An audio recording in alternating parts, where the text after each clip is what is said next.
Елате насам. Това са твои Ама студенти. като дойдат христовците да... Владо, ето ги, началник идва. Началник какво е?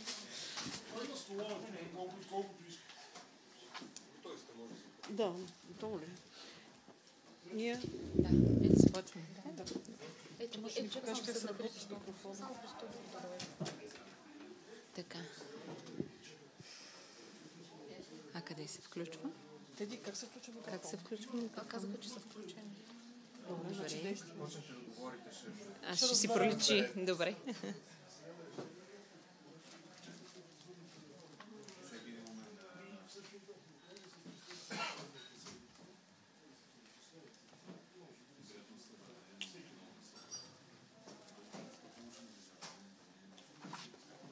Всъщност няма такова позициониране.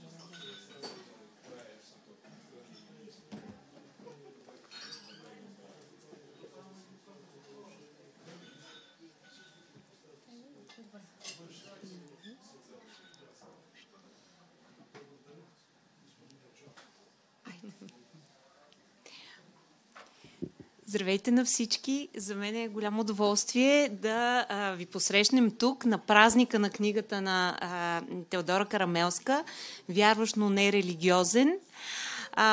Аз наистина искам да благодаря за тази книга, която за мен беше много интересна. Даже 2 пъти съм я прочела вече.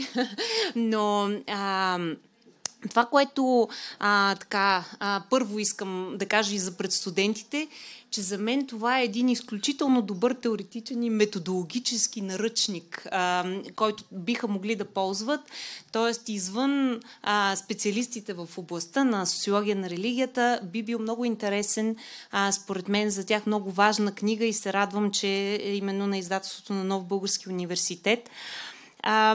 Разбира се, много важна тема, тема с която, както виждаме и от книгата, се сблъсква всеки един от нас и даже чисто статистически Теди тук би трябвало да има носители на тази на този тип специфично религиозно движение, за което ти говориш. Така че ще бъде интересен и дебата. Но аз самата също съм имала, разбира се, сблъсък с подобни вярващи, но не религиозни, и в изследователската ми практика, и на съвсем ежедневно ниво. Но това, което за мен е изключително ценно в книгата, е, че тя някак си успява да остане в темата за религиозното и вътрешните мотивации. И да не се разпръсне в всички други теми и за капитализма, и за феминизма, и за индивидуализма и така нататък, където можеше да се да загуби своята сила, според мен.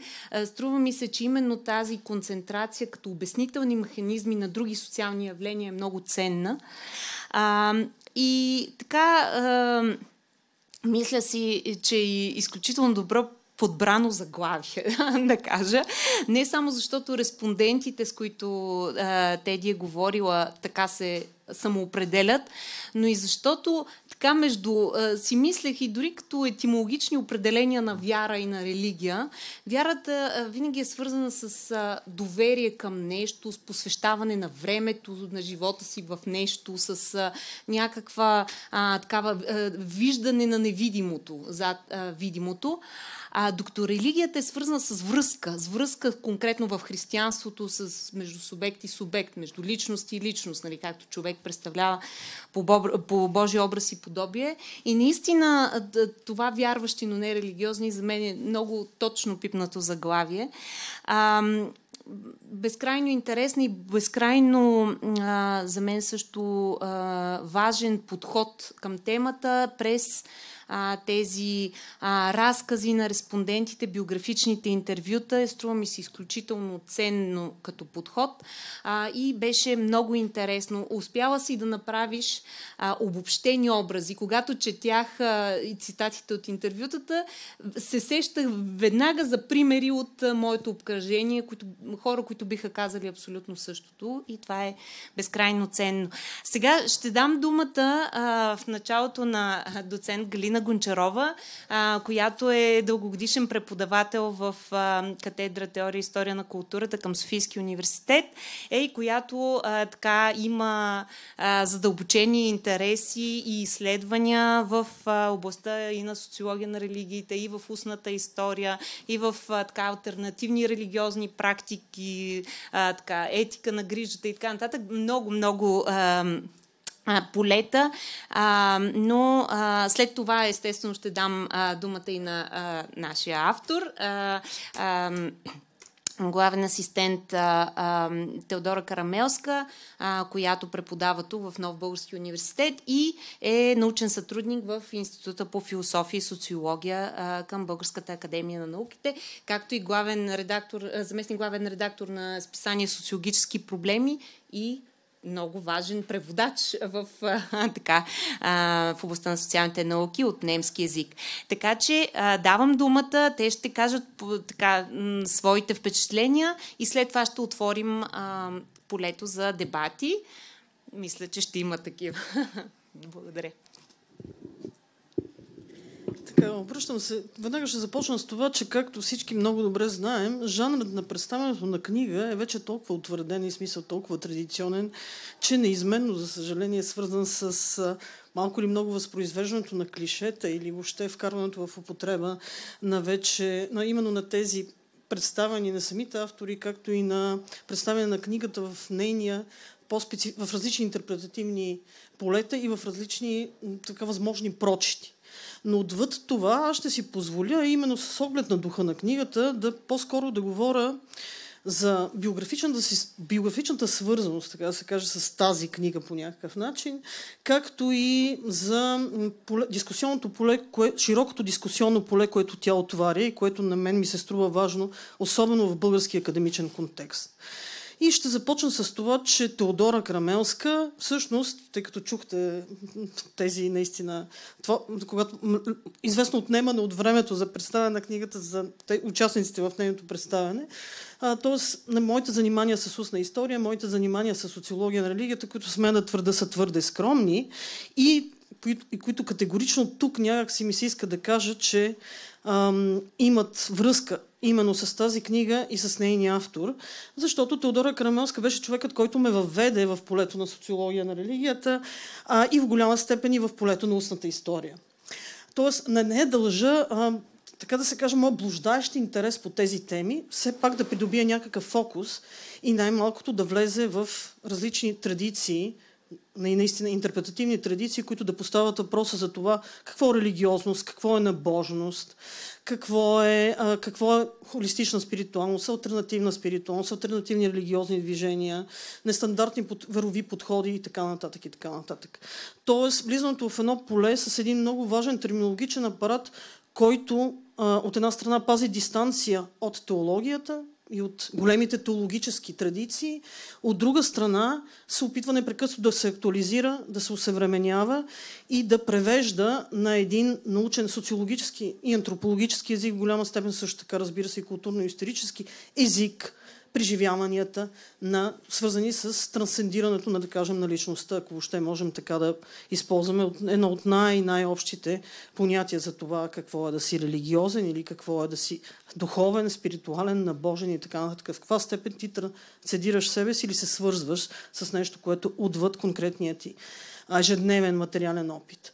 В същото време това, което пак ми се струва важно за книгата, е много силният акцент върху уестествяването, така да се каже, и почти сетивното, ежедневно, конкретно преживяване на различни типове религиозни феномени или религиозни практики. Т.е. въвличането в тези практики. До степен, в което това, с което започна и Ния Нейкова, ние можем ясно да си представим респондентите, да ги визуализираме, да ги свържем с хора, които познаваме и така нататък, благодарение именно на използването и на методите, на биографичните методи, особено на немската школа за биографични изследвания, начало с Габриела Розентал, Волфрам Фишер Розентал и така нататък, големите имена на тази школа, която също отново в тази книга придобива друг вид видимост и бива ясно свързана с изследванията именно отново на религиозните практики. Всичко това събрано в едно, затова и започнах за тази биографична връзка с книгата, но тази биографична връзка далеч надмогва чисто човешката ми приятелска, бих казал, изключително колегиална радост, че най-накрая тази книга наистина видя бял свят. Смисъл. Тя е резултат, според мен, от много дълги упорити усилия на Теодора да даде видимост и на определен тип наративи, свързани с холистичната спиритуалност, и да покаже още веднъж най-различни перспективи, следователски перспективи в голямата рамка на социологията и на антропологията на религията също, да покаже как те могат да работят и какво можем да извлечем от тях допълнително отвъд общото ни фоново, медийно знание, ако щете, популярно знание, ежедневно знание за как за това, че хороскопите вече се гледат, да кажем. Аз се замислих дали скоро съм гледала собствен хороскоп, май не. Но че хороскопите са като прогнозите за времето или примерно като изчисляванията на поколението Хикс, Z, Y и така нататък. Имаме една такава обща, бих казал, специфична популярна текстова култура, с която работим и която е свързана с холистичната спиритуалност. За това, че наистина много от нас практикуват йога или посещават различни типове т.е. се отдават на различни типове релаксации и релаксиращи практики. И най-малкото, също така, това е важен за мен поколенчески опит. Отново един акцент, който ми се струва, че присъства в книгата и показва, разпластява, така да се каже, този корпус от най-различни практики, именно, че те са и поколенчески до голяма степен. Поколенческо дефинирани практики, така да ги нарека, защото аз помня още и веднага казвам, че съм поколението на прехода и на късния презрелия социализъм. Бума от издания, алхимия, астрология, кабала и така нататък, които можеха да бъдат всичките тези книжки в най-различен, много странен формат, така да са доста лош печат, бих казала и така нататък, но можеха да се видят на всички Сергии на Славейков тогава, нали, на граф Игнатиев, или примерно списанието Феномен, или дори Кашпировски и така нататък и така нататък. Тоест, ако върнем назад пък, нещо пак, което отново присъства в книгата, времето, пък още по-назад, епохата Людмила Живкова, разбира се, която малко или много оказва влияние и е свързана с така наречените структурни условия на опита на това поколение жени, част от които са респондентки на Теодора и които разказват за своя път, за своя нов духовен път, за своето духовно обръщане и влизане в нови сфери на знанието. А не на последно място пак, до такава степен някакси холистичната спиритуалност смея да твърда, че се усекидневила в нашия живот или ни е дала някакъв подръчен, дори универсален инструментариум, че съвременните семейства, смея да твърда, все пак си задават въпроса дали не е по-добре за едно дете да отиде в Валфдорско училище, аз винаги не го произнасям правилно, методиката на Монтесори и така нататък, или пък всеки от нас посещава със сигурност магазина ДНМ, който и самата Теди някога ми каза, че на практика има антропософска концепция, създадена от хора, които са въвлечени в антропософското общество. Така че няма как да избегнем холистичната спиритуалност. Това не знам дали е лоша или добра новина. Така или иначе, в пак лично биографичен план, аз винаги съм пазила критична дистанция спрямо холистичната спиритуалност. Но това не означава пък отнемане на възможността за хоризонта за разбиране какво повече, т.е. търсенето на духовност, дали не е свързано, т.е. целта само духовността ли е, или то ни поставя пред въпроси, които са обвързани или жизнено важни, за да разплетем собственото си съвремие. Както отново можем да прочетем особено в една такава глава, която мен лично пък вече като културолог много ме вълнува, културните репрезентации на холистичната спиритуалност, да видим, че всъщност тези духовни търсения винаги са вписани в различни микро- и макроисторически контексти, които задават определени избори, независимо от увереността на холистично-спиритуално, бих казала и традиционно вярващите, че човек избира, единствено само той избира и абсолютно еманципиран, автономен, свободен да избира, да вярва или не, да бъде или не, но до голяма степен то е свързано и с другите, или по-скоро и с социума, с който живее, който му показва как да избира. Малко или много. нещо, което социологията отдавна е разиграла или отиграла като основен ключ към постигане на някакъв ново знание или модели на знанието. Тоест важно е защо има последователните бумове на холистична спиритуалност, до каква степен са обвързани именно с ускоряването на времето, с преживяването на чувството за несигурност. В книгата дори присъства епидемията от COVID-19, макар и в интервюто на респондентите. До такава степен, както аз казах, при холистичната спиритуалност имаме непрекъснат повик за актуализация, т.е. за натрупване на нови и нови методи за себеусъвършенстване, за навлизане в дебрите на духовното, за изследване на собственото тяло, за подобряване на собственото съществуване и така нататък. Но всичко това е вписано и е в отговор до голяма степен на особени предизвикателства на съвременността, на особен тип също така уязвимост, страдание и слабост, което отново при респондентите много ясно се разкрива и показва, че духовното търсене не е само духовно търсене на нещо, което е отвъд мен, но и някакъв опит за разрешение на собствени екзистенциални тревожности, собствени проблеми и социални такива най-вече.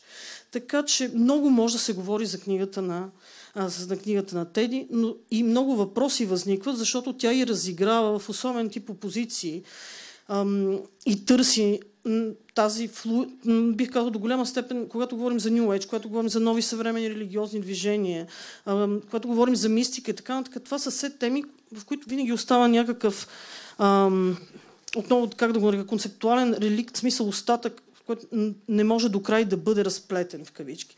Не защото боравим с някакъв сложен инструментариум, а защото неизменно спиритуалното знание претендира да остава по-малко видимо, да бъде отчасти скрито, да носи нови послания.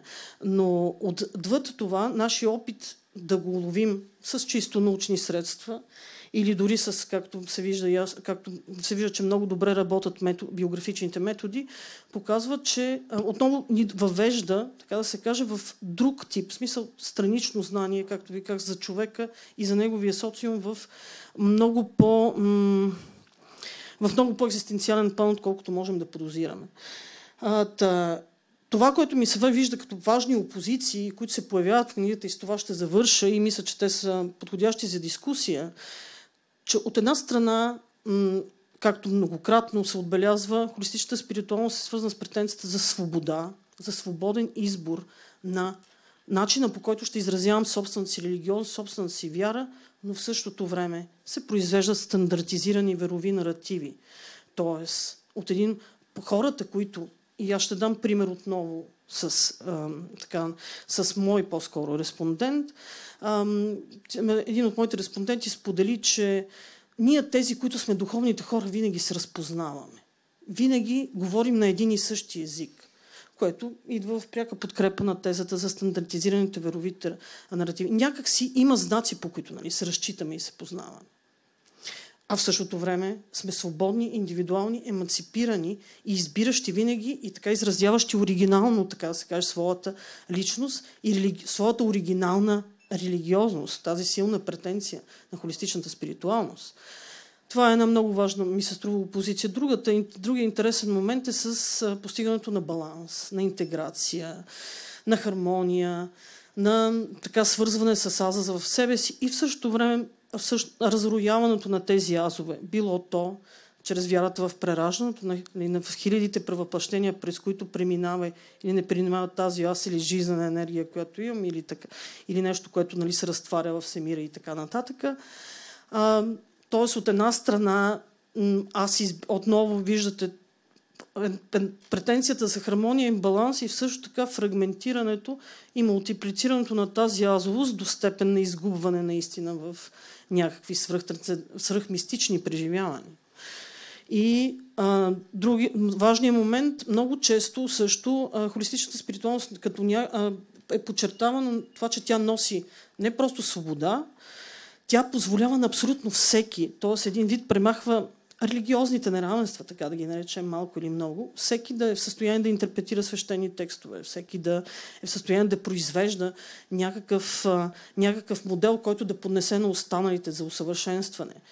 А в същото време имаме една безкрайна вече плеяда, така да се каже, и част от тази плеяда от гурута, от лайф коучове и така нататък присъства и в книгата на Теодора, които направляват или навигират този живот. В смисъл от тези определени практики, които отново идеята е, че са освободени или различни, или примахват неравенствата и иерархиите. Много ясно отново тук се появяват друг тип неравенства, които са свързани, че има едни такива, които ходят примерно на църква и са по-малко знаещи. Няма проблем, те са на по-ниско ниво, докато ние другите имаме друго знание и сме на по-високо ниво. Така че, възможно ли е в рамките, в полето на религиозността да изчезнат иерархиите и да се премахнат неравенствата, пак е въпрос. Това важи, разбира се, и за традиционната религиозност. И аз даже бих казала, че много би ми се искало това, което е направила Теодора за холистичната спиритуалност, тя да го продължи или да го покаже в полето на традиционната религиозност, какъв тип алтернативни модели се появяват и също така какви по същия начин пазарни механизми, механизми на всякакъв тип игра с отчужденията и с близостите помежду ни, с емоционалните връзки, така как се случват и в рамките на традиционната религиозност, като според мен ще се разкрие не по-малко пъстрота и разнообразие. И въобще, къде са границите между вярващ и религиозен, пак да се върнем към заглавието на книгата и с това ще завърша. Ще дам дума на Теди. Благодаря на Галя. Аз ще споделя откъде тръгнах, какви въпроси си задавах и разбира се пред какви отворени хоризонти спрях да напиша тази книга. Преди повече от 15 години, като млад прохождаш в социологията, културолог, аз бях изправена пред едно базисно наблюдение, а именно, че съвременната религиозна ситуация в България не е нито яростно религиозна, т.е. ние не сме свидетели на отчетливи, изразени, фундаменталистки, публично присъстващи и влияещи върху социалните дебати дискурси, но от друга страна, на другия полюс стоеше наблюдението ми, че ситуацията в България не е и изразено подчертано секуларна. Тоест атеизма и социологическите проучвания го показват, продължава след промените, след 1989 година, да бъде убедителна светогледна нагласа за един много малък процент хора, които са убедени, които споделят една научна, естествено научна картина за света, в която няма никакво място за трансценденция. Тоест, никакво място за нещо, което надхвърля нашия опит, непосредствен жизнен опит, независимо как ще го наречем. И между тези два полюса за мен се разкри едно поле от хора, като фокуса ми винаги бил, разбира се, върху ситуацията в България, които се самоопределят подчертано като нерелигиозни, т.е. маркират своята дистанция спрямо институционалните авторитети, спрямо канонично предзададените истини, или пък просто своята съпротива да припознаят православието с всички негови вече по това време през 90-те години излизащи наяве политически свързаности, идеологическата инструментализация на православието ги отблъскваше, нито обаче бяха склонни да се самоопределят като изцяло невярващи. И за мен изходният изследователски въпрос, като изследовател, който върви по стъпките на интерпретативната или разбиращата социология на Вебер, беше да разбера в какво всъщност те вярват и нещо повече, да видя по какъв начин тези техни верови хоризонти се операционализират в социално поведение. Тоест да видя има ли съответствие между това, което те заявяват като убеждения, като верови хоризонт от една страна и дали тези убеждения се отразяват в социалната логика на тяхното поведение. Тоест дали имаме онова, което Вебер наблюдава при калвинистките, при аскетичните секти, идващи от новото протестанство, а именно жизнено поведение. Етика, която да се превръща в конкретен модел на поведение. Така че това беше ситуацията, от която тръгнах. Разбира се, социологическата литература, която съм представил в книгата, мисля, доста подробно показва, че еднозначен отговор на въпроса не е възможен. Да, вярно е, че след 60-те години се ревизира тезата, застъпвана основно от Питър Бъргър, че модерността е свързана непременно с секуларизация, непременно с разрояване, разбира се, на възможностите и така, на възможността сам да изграждаш веровия си синтез.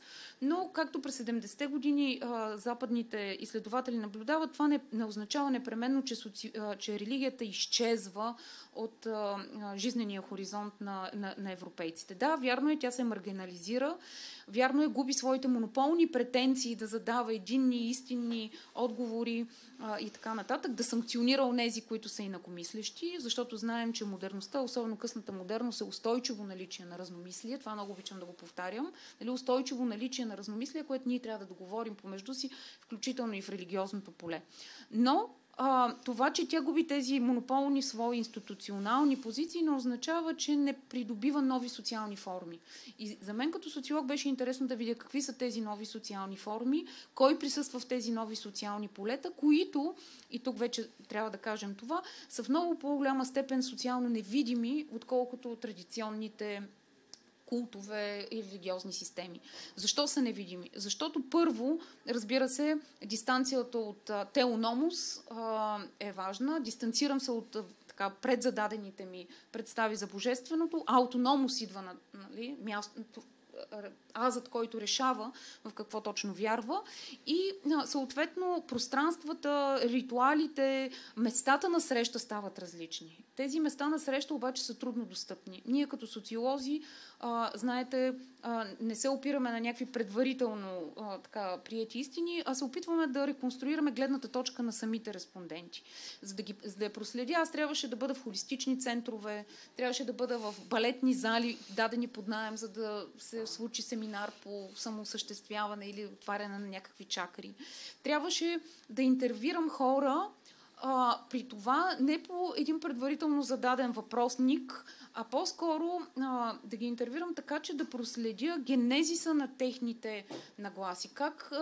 През какво минават биографично, семейно, като предзададени верови хоризонти, има ли някакви точки на обръщане към холистичната спиритуалност, има ли някакви точки на пречупване, които са ги накарали ясно да се дистанцират от християнския, в случая източно-православния култ, които или пък има на идеологическо ниво подчертани съпротиви срещу доминирания основно от мъже християнски култ. Нали? На тези асиметрии съм обърнала специално внимание, като в интервютата съм се опитвала наистина да видя в ретроспективен план и да реконструирам различните мотивации и смисъла, с който моите респонденти натоварват своята религиозност. И тук, освен посещения, разбира се, на холистични центрове, на които съм посветила една отделна глава, които са социално невидими, нали, маркирани са най-много от някаква табелка с мандала или медитираща фигура или Буда.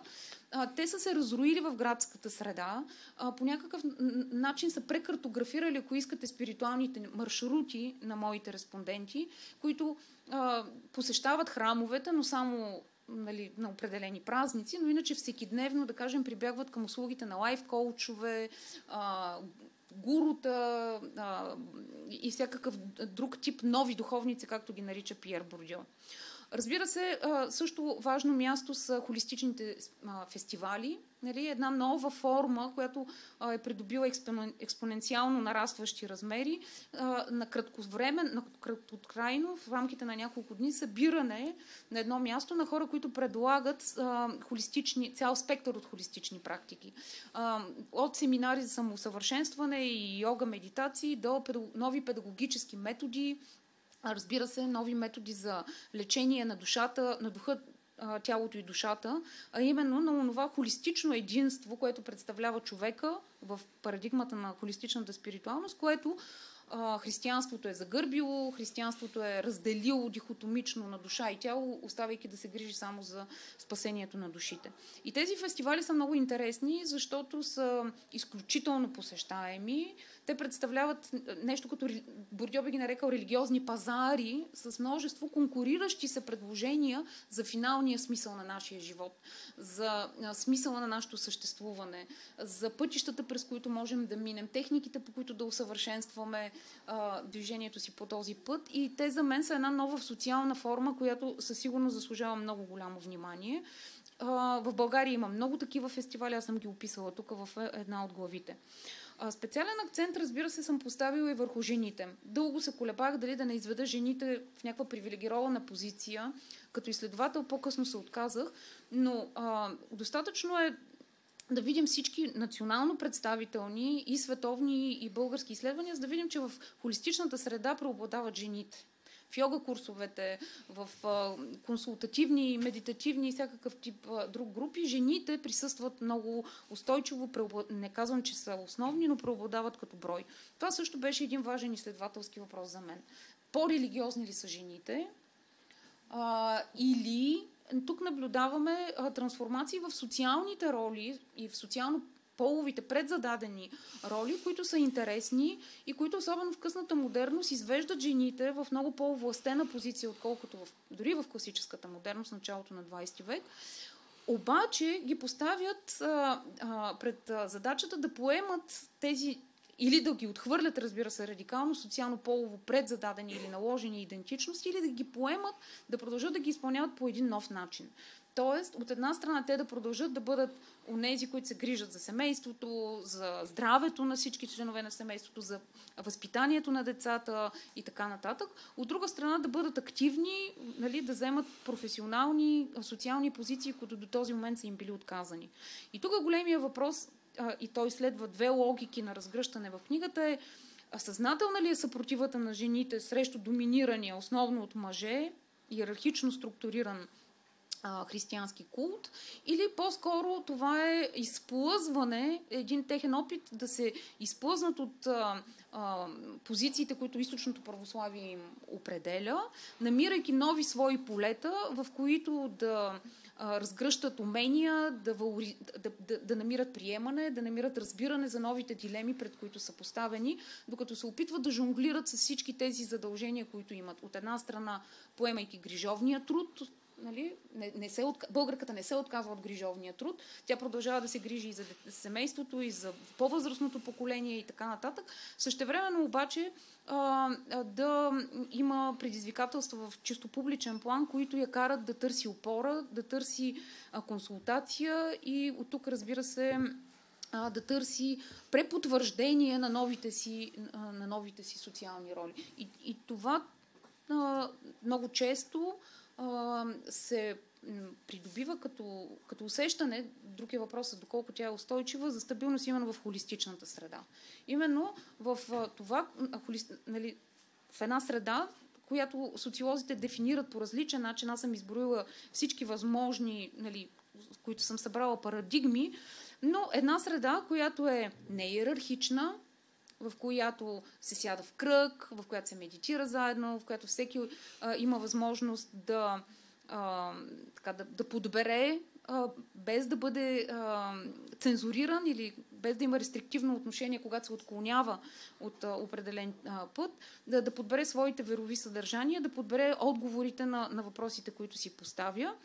И тази среда за мен имаше още едно предизвикателство, тъй като има социолози на религията, които казват, какво ново омагьосване на света, това си е чиста секуларизация. Това е просто един пазар, на който има предложения, всеки си избира и тук не можем да говорим изобщо за взаимодействие между хората, защото всеки си вярва в различни наративи. Но тук ми беше много интересно да видя всъщност има ли потенциал в тези нови общности за не просто за търсене на финалния смисъл на собственото съществуване, но за социална активност отвъд как да кажа, кратковременното и неустойчиво свързване в тези холистични среди. И тук е интересно, че действително има желание в един, вече поставено в по-общия контекст на българската ситуация, която знаем е силно аномична, имаме много голямо недоверие към институциите, имаме разпад и на поколенчески връзки, и на предаване на опит, и на някакви общностни инициативи, които да те карат да се чувстваш принадлежен отвъд само собствените ти търсения. Да, тук има голям залог. В тези общности има желание, има инициативи, които надхвърлят индивидуалните търсения. И това също ми се струва една интересна посока. Нали, тя е загатната в книгата. Още нещо ми се е струвало важно и това е нещо, което наричам сложеното словосъчетание ерозия на конфесионалната биография. Какво става с това, което предаваме през поколенията вътре в семейството като религиозна традиция? Несъмнено тя е ерозирала. Нали? Достатъчно е да видим несъизмеримостта във вярванията между нашите баби и това, което голяма част от съвременните млади хора подбират за себе си. Но води ли тази ерозия на конфесионалната биография вътре в рамките на самото семейство, т.е. това вече да няма предаване на опит, или ако има предаване, то да е само под формата на някакви празнични, такива извън всекидневни празнувания на Великден, Коледа и така нататък. Има ли всъщност до какво води ерозията на тази конфесионална биография и не води ли тя до търсене на нови спиритуални семейства? Особено при по-младите хора, едно активно търсене на общности, в които те да се чувстват по нов начин приети и така споделени. Това също ми е било изключително интересно. Но основната цел на книгата е и една от основните цели, разбира се, и да се покаже, че православието вече в частта, в която използвам много социологически данни, продължава устойчиво да е брошка на ревера на националната идентичност. То е сведено до една извън всекидневна, ориентирана около празничността, ритуалност, изпразнена в много голяма степен от екзистенциален смисъл за голяма част от българите, които устойчиво се идентифицират като православни, но на нивото на всекидневните практики, на нивото на ако щете, на ключови решения в жизнения им път по никакъв начин не могат да бъдат определени като вярващи.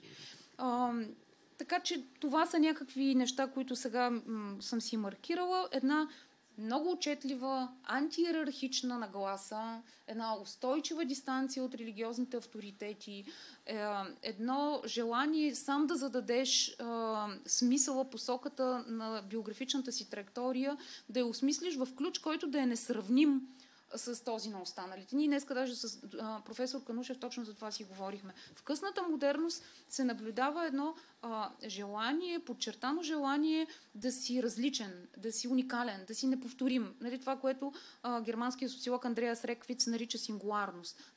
Твоят уникален път имаш право да градиш, осмисляш и насочваш единствено ти. Нали? Отвъд всякакъв тип религиозни авторитети. Добре, ама какво се случва, когато се разбягат хоризонтите и когато все по-трудно удържаме това, което, както и казваше и папа Ратцингер, трябва да държи света в едно. Нали? Кое е онова, което може да държи света в едно? И тук, разбира се, книгата не дава някакви патетични отговори, по-скоро набелязва посоки на мислене и мисля, че мога да спра тук. Да не ви отекчавам.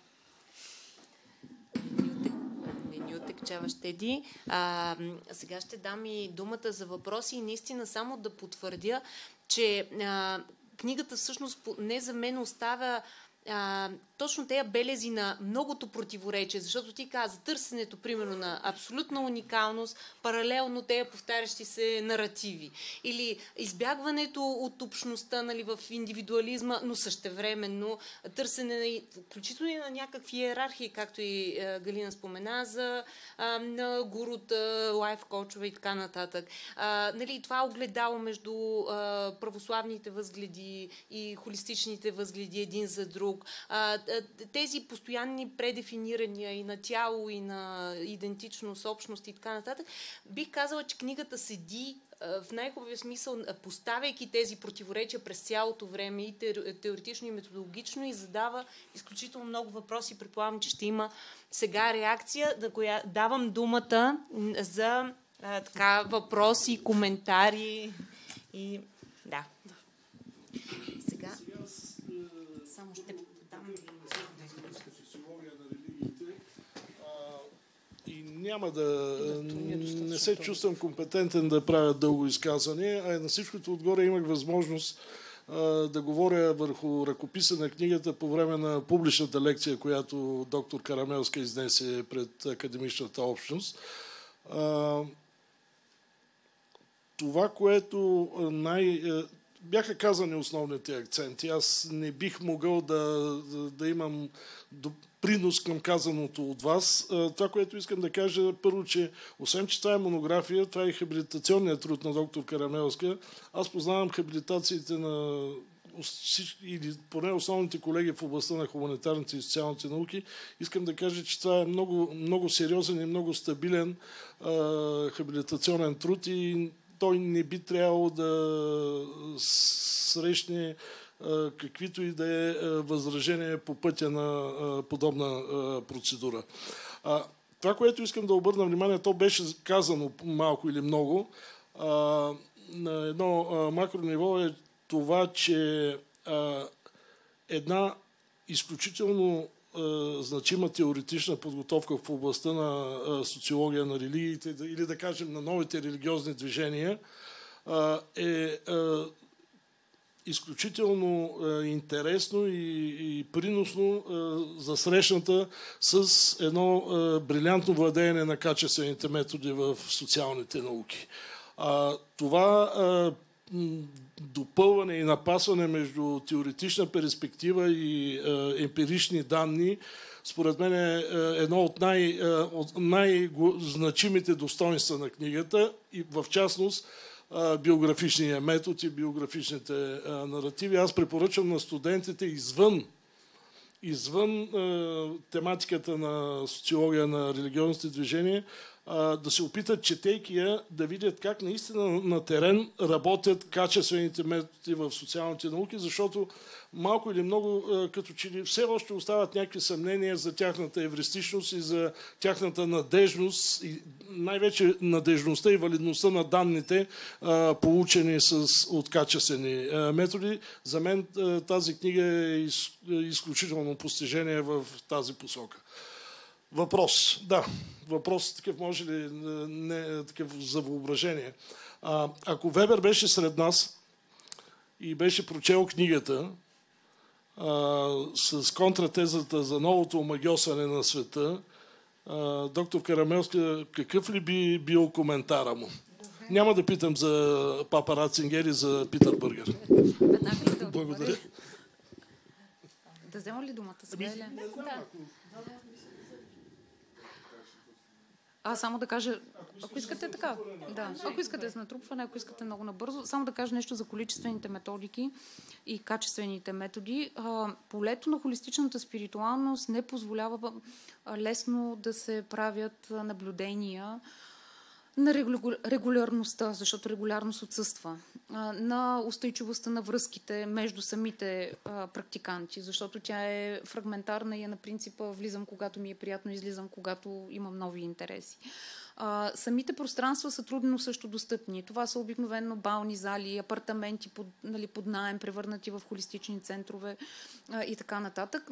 И за нас като социолози, ако тръгнем с количествени методи, много трудно можем наистина да броим регулярност, принадлежност, да видим някакви измерения и така нататък. И затова качествените методи за мен бяха по-подходящият начин да се генерират изследователски хипотези, защото те пък позволяват да видим онова, което Питър Бъргер и Томас Хукман наричат преди и след. Нали, обикновено при хора, които се ориентират към холистичната среда, има някаква точка на обръщане. Преди аз бях такъв, такъв и такъв, но след като получих прозрение, просветление, озарение или както там искате да го наречем, във връзка с някакво заболяване или някакво мистично откровение и прочие. Аз съм се опитала тук да ги опиша, нали, се обърнах към холистичната спиритуалност. Това по въпроса за методите. Какво би отговорил Вебер? Много хубав въпрос. За Вебер религиите на разомагьосването настъпва тогава, когато се делегитимират религиите на спасението. Религиите на спасението са онези големи монотеистични системи, които предполагат, че този свят лежи в зло, както ни е казал Свети Йоан Богослов в своето Евангелие, и нашата етика трябва да бъде нали, жизненият ни път трябва да бъде насочен към спасение на душата, което се случва отвъд. Т.е. да се девалоризира света, нали, да бъде обезценен, така да се каже, и да насочим усилията си към отвъдното. Протестантството, затова е и голям герой в моята книга, то се опитва, нали, да реши този, да снеме, така да се каже, тази опозиция с своята идея за вътрешно светова аскеза, т.е. за отхвърляне на света, но за неговата промяна, трансформиране тук и сега. За да се... Отхвърляне на света в холистичната среда нямаме. Ние имаме едно активно преработване на този свят през индивидуалните търсения, през личния път и така нататък. И тази идея за отвъдност, какво се случи с душите, тя не стои по този радикално драматичен начин, както за средновековния християнин. Тук се появява един важен герой в книгата, именно фигурата на прераждането. Няма човек в холистичната среда, който да не ви каже, че прераждането е възможност за множество бъдещета, така да се каже. Да се отвори този хоризонт, да не бъде той предзададен, да не бъде дефинитивен, окончателен, есхатологичен и така нататък. И в този смисъл Вебер вероятно би казал, че трябва да спрем да работим с понятия, които не адресират реалността, в която живеем. Това ни го казва и Улрих Бек. Нали, трябва да спрем да работим с зомби понятия, които, нали, адресират една отминала реалност, и да видим кои са понятията, които действително отговарят на социалната логика на късната модерност. И за мен затова е важно това понятие холистична спиритуалност, защото то показва, че ситуацията устойчиво се е променила и религията просто не е изчезнала, но е придобила нови социални форми. И в този смисъл можем да говорим и за омагьосване, ново омагьосване на света, защото се появяват много концепции, нали, за универсална енергия, божества, биополе и какво ли още не. Тоест има нови разоряване на трансценденциите от една страна, от друга страна обаче е снет този хоризонт на напрегнато очакване, какво ще се случи след смъртта. И не случайно една от главите в книгата е посветена именно на постморталните представи. Какво според холистиците се случва, когато умрем. Така, не знам доколко можах. Срещу спасението на душата, поне срещу спасението е спечелена. Да. Прераждането е много интересна. Тези богословски понятия, нали, спасение, изкупление, грях, добро, зло, ад, рай, те специално за по-младото поколение са почти изцяло възприемани като някакъв културен анахронизъм. Нали, той не кореспондира с техните собствени преживявания на тези големи въпроси за края на живота, за смъртта. Както показва и Галя, аз съм я цитирала с нейните студенти, връщането към природата, към кръговрата на природата, към това телата ни, като се разградят, да бъдат анонимно разпръснати в някаква горичка.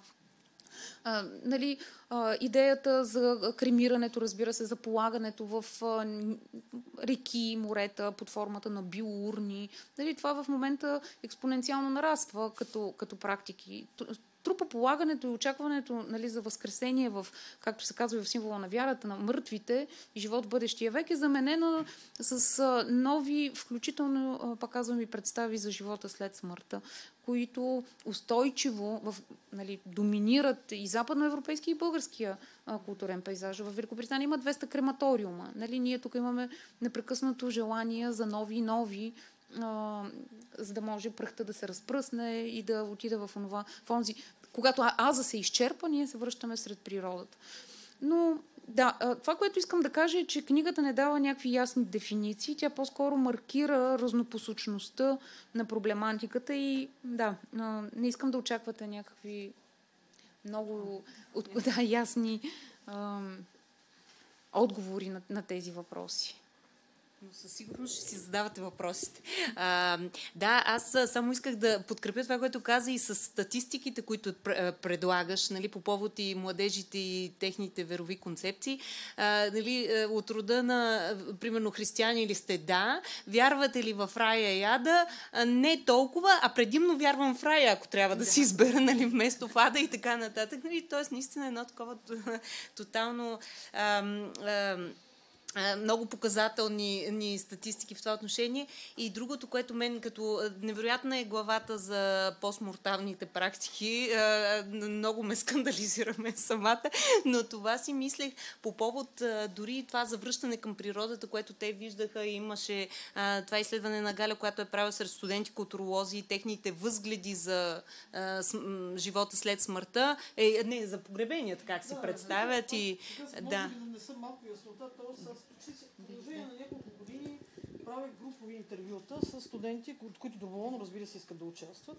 Максимално, съответно, да се дистанцират от моя авторитет, нали, на преподавател и така, което все пак се получава някъде на 20-та минута, като, както казвам, аз отпада цензурата обикновено, свързана, нали, в процеса на интервюиране, но някакси това интервю още от началото бива зададено, това групово интервю, като центрирано върху преживяването на смъртта и на погребалните практики, но то е свързано с много дълъг корпус от въпроси, който започва с, най-просто казвам, дефинирана поколенческа идентичност, непрекъсната игра между индивидуално и групово преживяване на някакви крайни ситуации, като например, вярвате ли в идеята за апокалипсис, край на света, да кажем, а преди това са коментирани конфликти с родители, големите събития на съвремието и така нататък. Така че последните въпроси са свързани с ада и рая и с как си представяте собственото погребение, ако си го представяте. И наистина имаше едно изказване, което винаги буди голяма радост, че по повод на това, че част от студентите ми искат да бъдат погребани с капсула в дърво.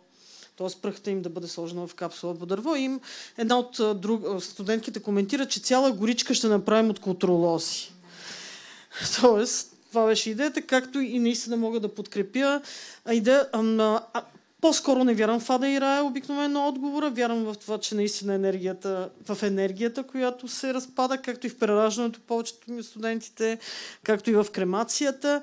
Но интересният момент е по-скоро появата на нещо като персонален рай. Тоест, когато аз умра, вярвам, че ще мога да науча всичко за всички останали, ще имам свръхспособности и не искам, когато умра, да се срещам, примерно, с еди коя си, която ме е дразнила цял живот, както имаше в това. Няма. Смисъл, това ще е мястото, където само определени хора ще идват или само един човек, само с един човек ще остава след в това място. Или съм само един, нали, тази сингуларност. Така че това, нали, като допълнителен контекст. Не, ако искате и вие, давайте. Сега ще дадем. Думата не знам. Не е легитимно, може би. Искам най-напред да поздравя, разбира се, Теодора и за самото изследване, което аз също съм около него последно време, и за този факт публичен вече. Тая е прекрасна книга и съм сигурен, че това ще бъде трамплин и абсолютно силна стъпка към успешна процедура, която съвсем скоро ще бъде задвижена. Много важна ниша, според мен. Аз трябва да кажа, че от социология на религиите, от социология и качествени методи не разбирам. Но нишата е много важна. Това и от всекидневния опит просто се наблюдава навсякъде. И според мен той е ключ с изследването на разрояване на тези религиозни и квазирелигиозни тенденции е всъщност преследване на една тенденция, която присъства още от началото на модерността. Тоест тя е неудържима тенденция на практика. С възникването на протестанството на практика това нещо е исторически факт, много отдавна документиран. И аз не знам дали всъщност може да има холистичност, която да върне по някакъв начин златното време на канона. Просто това е невъзможно. И според мен тази конкуренция е нещото, което достоинството на този труд до голяма степен е хванато. Аз лично мисля, че тя е неизбежна. Тоест, холистичност да, но холистичността винаги е в конкуренция. Тоест, нашата група, дали е йога, дали е нещо друго, винаги е с спасителните функции, които са отречени на останалите. Аз поне това наблюдавам. И понеже този въпрос още от 90-те години, пак казвам, не научно, но така духовно ме интересува. Има и такъв пътеводител на духовните общности в България от 90-те години.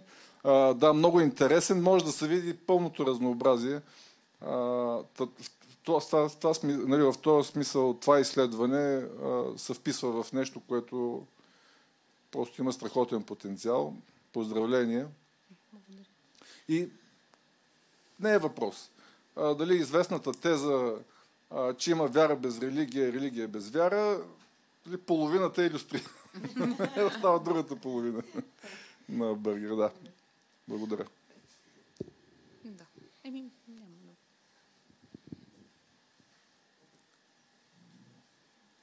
Зори. Тук има една. Зори. Благодаря. Аз искам да кажа, че съм изключително развълнувана за тази книга. Нямам търпение да я прочита. Много се радвам, че най-накрая има едно такова цялостно усилие да се систематизира контекста в България. Аз имам изключително много въпроси, които ще се опитам да сведа все пак до това най-общо. Най-напред, от самото заглавие на книгата ми прави впечатление този акцент върху вярата. Вярващ, но не религиозен. Тъй като много често, по-скоро, сякаш в социологическите изследвания се появява думата спиритуален, но не религиозен. И в този ред на мисли дали вярващ и спиритуален са синоними. И това, което сякаш ми е правило впечатление, е едно изместване обикновено на фокуса от вярата върху практиката.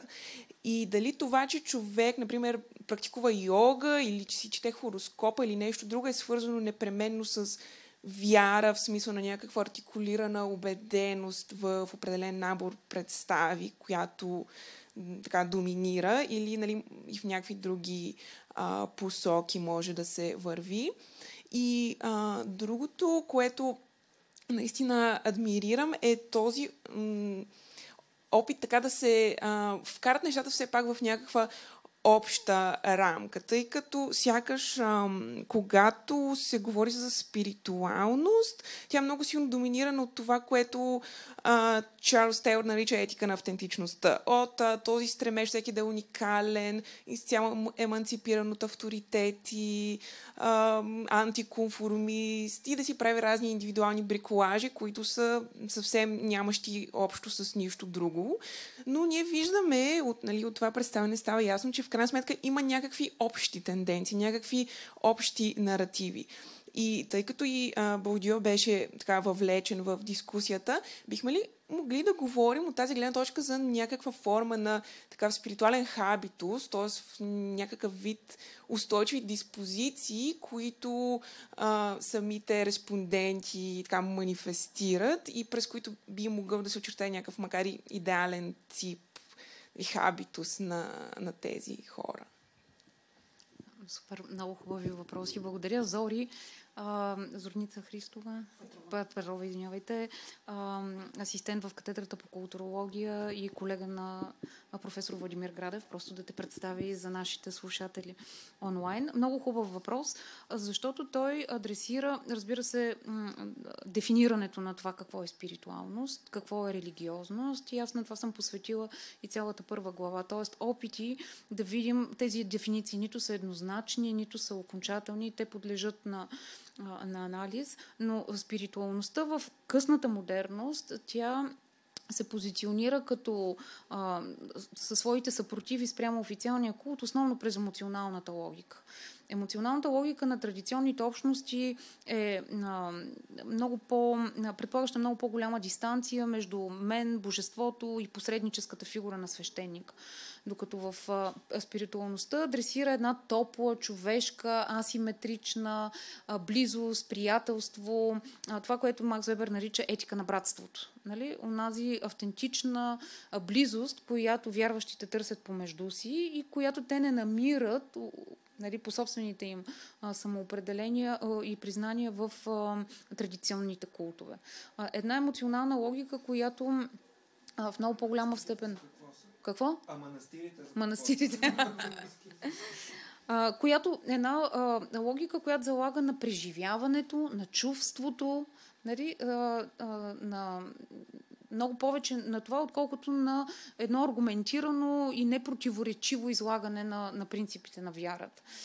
Ще видим това в почти всички респонденти. Нали? Аз търсех, аз преживях това, имах своите търсения, своите неудовлетворения, станах на 40 години, бях майка, имах професия, но това не ми стигаше и един ден попаднах на Петър Дънов, примерно, и така нататък. Така че, да, дефинициите тук са много и аз съм се опитала не да дам една, макар че заглавието предполага, че като че ли давам отговор, по-скоро съм се опитала целият спектър от възможни прочити, нали, да го представя. Но пак казвам, социолога се опитва да види какво се случва на нивото на всекидневните практики, как вярванията се превръщат в поведение. И изобщо или остават само декларативни, пак казвам, прошки на ревера на религиозната принадлежност или идентичност. Така че да, по-скоро различните емоционални логики са ми били важни при разграничението между религиозност и спиритуалност. Разбира се, това, което каза и Гьошев, е важно. Подобни жестове на дистанция ние имаме още от просвещението насам.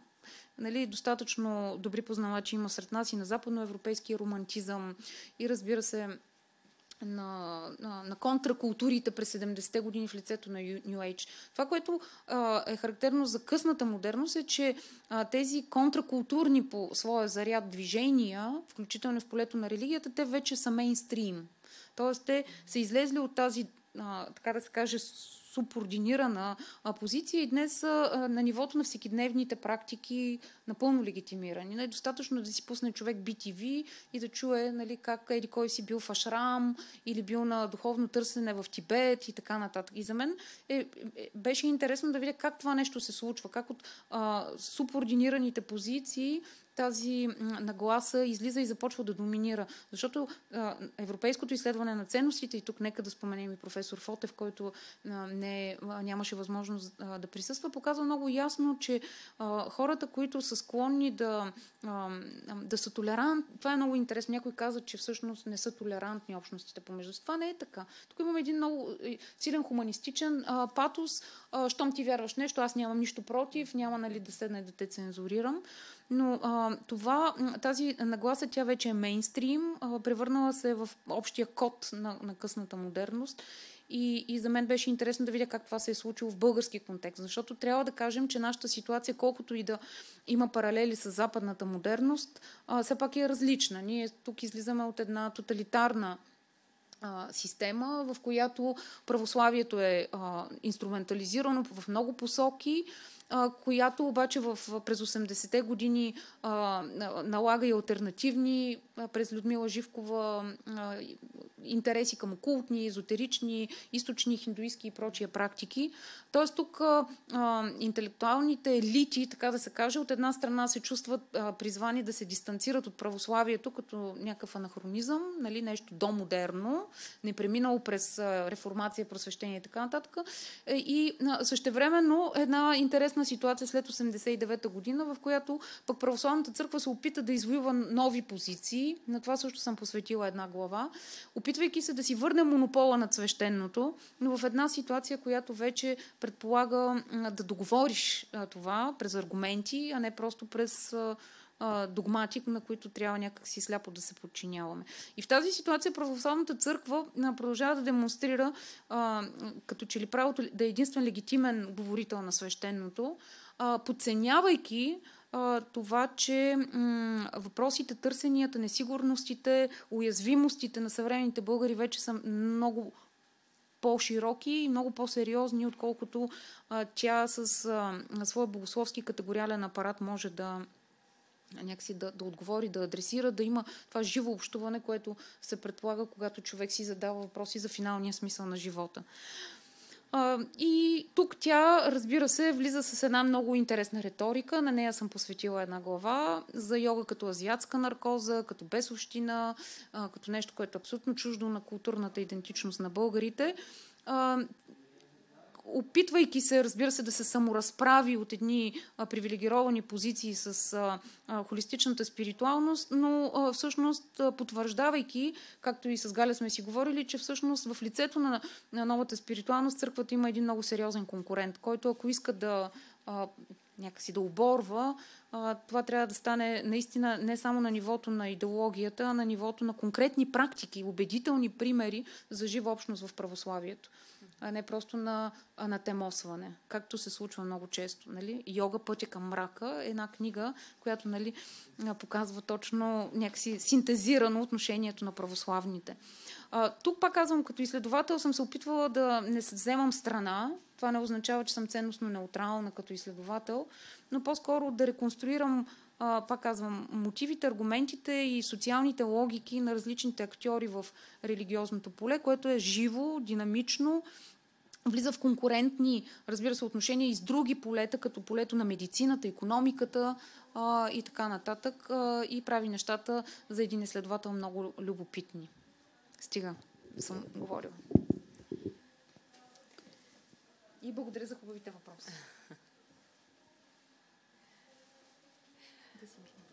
Може би, Теди, съвсем малко, понеже според мен беше интересно в това огледало, което ти показваш между православието и този специфичен тип спиритуалност и нещата, които си обменят. Наистина и за мен този акцент на това как православието да помисли за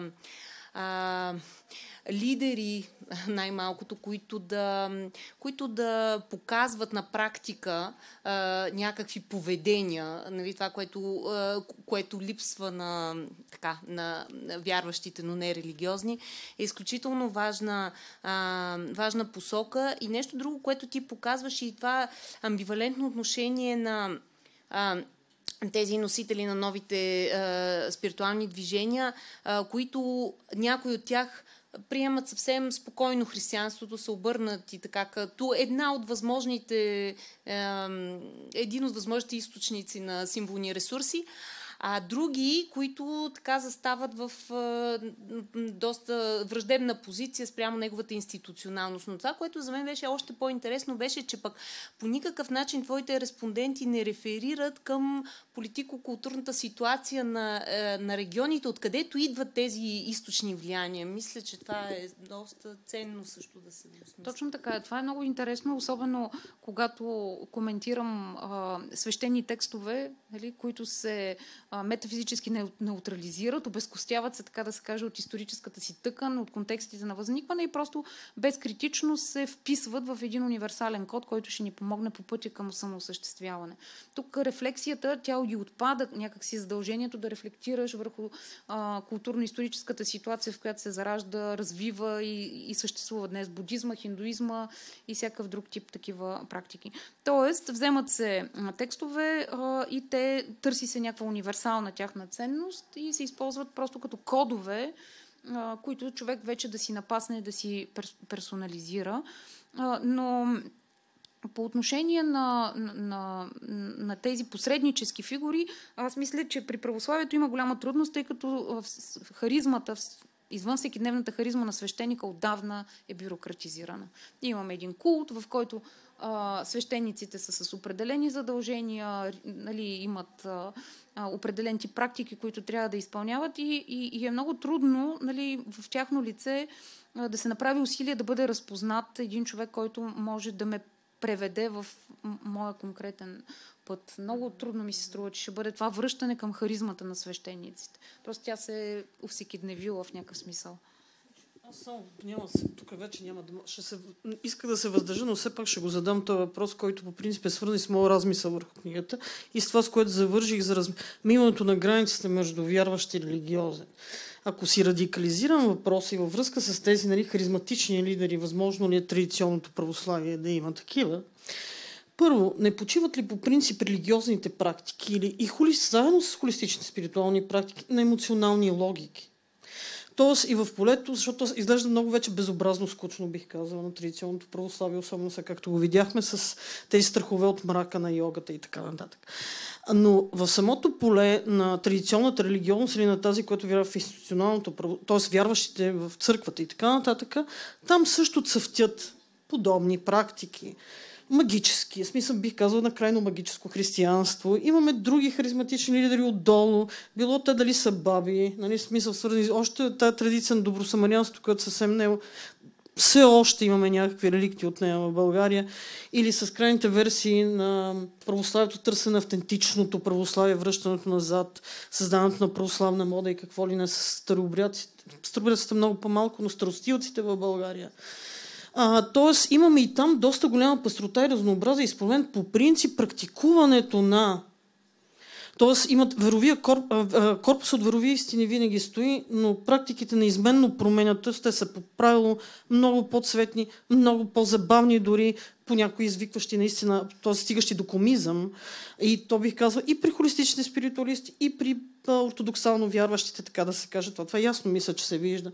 Тоест в този посока могат да се абсолютно спокойно се появяват и лидери не свръхблагочестиви в на полето на традиционната религиозност или пък успешно съчетават вярата в чудесата на Света Богородица с примерно алтернативни лечителски практики. Това като вариант за това оспорване на тая граница. И пазарите също религиозни. Надявам се да не ви отекчаваме много, но точно това много хубав момент Галя обърна внимание. Когато трябваше да дам заглавие на книгата, професор Фотев ми предложи тя да се казва трансформации на религиозния опит. И тогава претенцията, заявката щеше да бъде аз да проследя всички тези нови дейци, напреженията между тях, залозите, символни, икономически, ако щете, и така нататък. И тогава книгата щеше да има съвсем друг характер и съвсем друга, много по-обзорна претенция, много по-широк кръг практики трябваше да обхвана. И аз, за да все пак не задавам на празни очаквания от читателите, реших да стесня фокуса, колкото и той също да остава широк, и да не влизам в това, което ти предлагаш като посоки на анализ, което разбира се е много любопитно и ние сме правили и терени и така нататък за новите харизматици в полето на институционализираното християнство, което все пак търси своите и извън всекидневни, но и всекидневни мотиви за действие.